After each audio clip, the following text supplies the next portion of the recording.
Yeni Sabah xəbər verir ki, Azərbaycanda may ayı üzrə pensiyaların ödənilməsi ilə bağlı rəsmi qrafik açıqlanıb.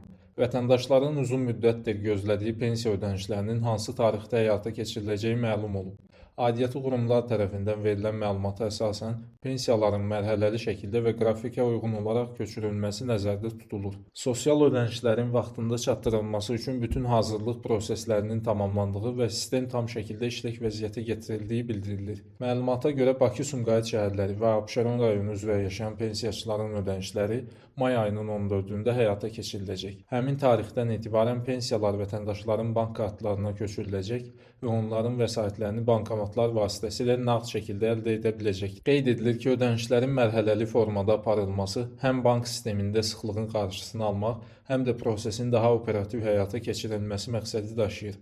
Rəsmi qurumların açıqlamasında bildirilib ki, Bakı və ətraf ərazilərdə yaşayan pensiyaçıların sosial ödənişləri ilk mərhələdə təmin ediləcək. Daha sonra isə ölkənin digər rayon və şəhərlərində yaşayan vətəndaşların pensiyaları köçürüləcək. Verilən son məlumata əsasən regionlar üzrə pensiyaların may ayının 21-də ödənilməsi planlaşdırılır.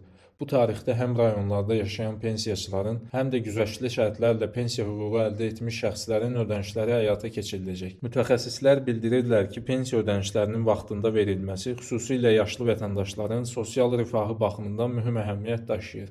Son aylarda bir çox pensiyaçı ödəniş tarixləri ilə maraqlandığı üçün məsələ ictimaiyyətin diqqət mərkəzində idi. İndi isə ödəniş qrafikinin açıqlanması vətəndaşlar arasında müəyyən rahatlıq yaradıb. Qeyd olunur ki, pensiyalar tam şəkildə avtomatik sistem üzərindən bank kartlarına köçürüləcək.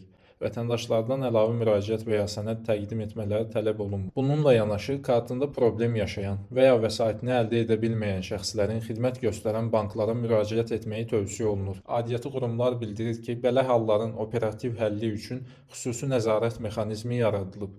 Bəzi iqtisadçılar hesab edirlər ki, pensiya ödənişlərinin mərhələli şəkildə həyata keçirilməsi maliyyə axınının daha düzgün idarə olunmasına imkan yaradır. Eyni zamanda bank filiallarında və bankomatlarda yaranan sıxlığın azalmasında da müsbət təsir göstərir. Xüsusilə ayın müəyyən günlərində bankomatların qarşısında yaranan növbələrin qarşısını almaq üçün ödənişlərin fərqli tarixlərdə verilməsi daha effektiv hesab edilir. Pensiya alan vətəndaşların əksəriyyəti sosial şəbəkələrdə və müxtəlif platformalarda ödəniş tarixləri ilə bağlı məlumatları yaxından izləyir. Xüsusilə regionlarda yaşayan şəxslər mayın 21 tarixinin açıqlanmasından sonra ödənişlərin nə zaman kartlara köçəcəyini maraqla gözləyirlər.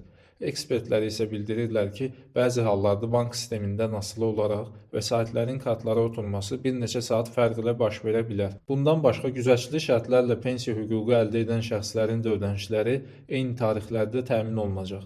Buraya müxtəlif kateqoriyadan olan vətəndaşlar da daxildir və onların sosial təminatının gecikdirilmədən həyata keçirilməsi əsas prioritetlərdən biri hesab olunur. Rəsmi qurumlar vətəndaşlara çağırış edərək bildiriblər ki, pensiya ilə bağlı yayılan qeyri-rəsmi məlumatlara inanmamaq lazımdır. Ödəniş tarixləri ilə bağlı bütün məlumatlar yalnız rəsmi açıqlamalara əsasən dəqiqləşdirilməlidir. Sosial şəbəkələrdə yayılan əsassız xəbərlərin insanlarda çaşqınlıq yaratdığı qeyd olunur. Xatırladaq ki, Azərbaycanda pensiya ödənişləri hər ay müəyyən olunmuş qrafik əsasında həyata keçirilir. Əvvəlcə Bakı, Sumqayıt və Abşeron rayonu üzrə ödənişlər təmin olunur, daha sonra isə digər rayon və şəhərlərdə yaşayan vətəndaşların pensiyaları köçürülür. Bu sistem artıq uzun müddətdir ki, tətbiq olunur və ödənişlərin daha nizamlı şəkildə aparılmasına şərait yaradır. Hazırda minlərlə pensiyaçı ödəniş gününü gözləyir və bank kartlarına vəsaitlərin köçəcəyi tarixlə bağlı məlumatları izləməyə davam edir. Aidiyyatı qurumlar isə pensiyaların tam və vaxtında çatdırılması üçün prosesin nəzarətdə saxlanıldığını bildirirlər.